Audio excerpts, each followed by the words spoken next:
Hi. Today I'd like to speak to you about a few things. One, when you first find out that your child is autistic, okay, and it's 1980, well, in those days, it was like everybody judged you. Everybody thought you weren't a good parent. Everybody thought, you know, you didn't know your child, or you were too lenient, or you were babying the child. But as the years went by, and I got that kind of abuse, I remember one day I was in the playground, and I finally was ready to infiltrate Chris to the playground with other children. See, in the beginning was, first you drove to the playground. He looked at the playground. Then you did that several different times. Then, once he was comfortable in the playground, the next step was to let him know what was in the playground and stop spinning around and flapping your hands. And I took him on everything. There was a Mr. Potato Head which went round and round, and I knew his skin was important to him. He could not get on Mr. Potato Head unless he got on the climbing bars with me, and he did the seesaw. Well, he didn't do it, I did. But he had to sit on the seesaw, allow me to handle him to get on the seesaw. So it's that intricate that I had to do.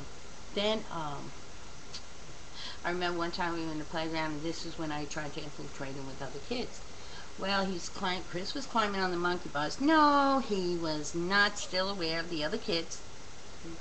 No, he doesn't feel pain like we do. And there was a little kid there, and he was like a little roughy toughy. And Chris was climbing the monkey bars. And this kid put his, that was Christopher, he's trying to interrupt me. I want to get off my thought here. Sure. Stop, Chris. And,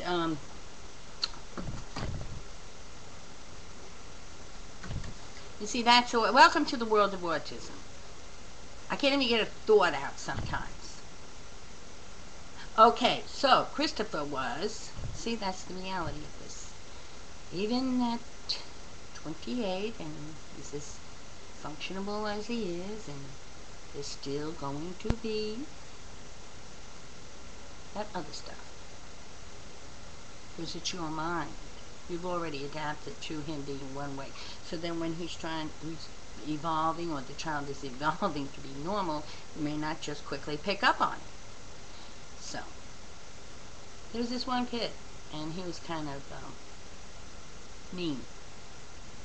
And he stepped on Christopher's hands, and he didn't see Christopher react to it, so he thought to himself, he didn't realize I was looking at him.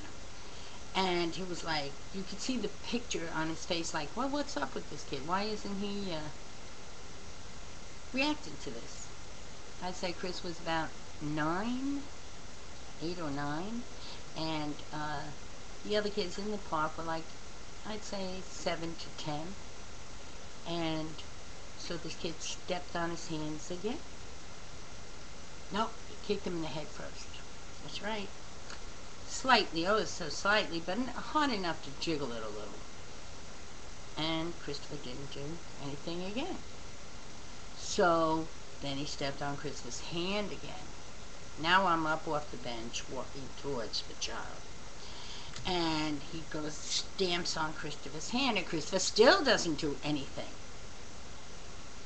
So then I looked in the little boy's face and I said, do you need to draw blood first?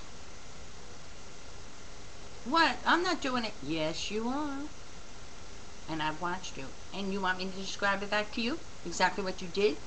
Do you not realize this child doesn't feel that? How much sense do you have? Well, you're shrewdy. And now he's looking at me like, oh my goodness. I said, instead of trying to hurt the child, how about you help the child? He's different from you. And I started educating him. He happens to be one of the people that I know that if Christopher got in trouble on the street today, and he still is around here, he would run to help Christopher. Because he used to work with me in the park. with Christopher after that. See, what is important is we can have all these autistic children in the world, but if we don't educate the other people who do not have autistic children, they're going to sit up there and be judging us because they don't get it. And that's making a bad cause on both our parts. The more you educate the people, the better off this world is going to be, because our children are here. They're not going anywhere. They are here to stay. So, if you get that embarrassing moment or whatever, throw it away, please. You don't have time for that. You have to pay attention to your child. Another time I'll tell you about the park. This was a really good one. It's terrible. I shouldn't laugh at this, but I can't help it. See? I get the negative too. This lady was watching Christopher and me. She had a child in the park. And she kept whispering to this other lady sitting by her. And I just knew it was all about wondering and looking at me. Now, kids, I could go to very easily, but adults, now that was a little harder for me because they got kind of under my skin where they shouldn't have been so judgmental. However, I couldn't even deal with that aspect of it. I let the universe deal with that. So eventually, her child fell off the monkey bars. And I just went over to her very politely with Chris in hand.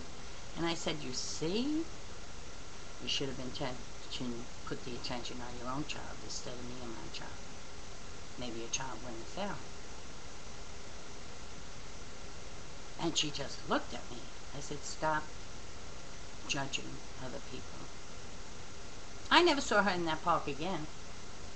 So that was one less problem I had. I remember when people used to say I was babying him too much. Oh, please. What more would I have been delighted if he didn't need that full attention, that extra care, that extra love? I wasn't babying him. I knew him. And I knew every single thing I needed to do for my child had to be on a consistent, persistent basis.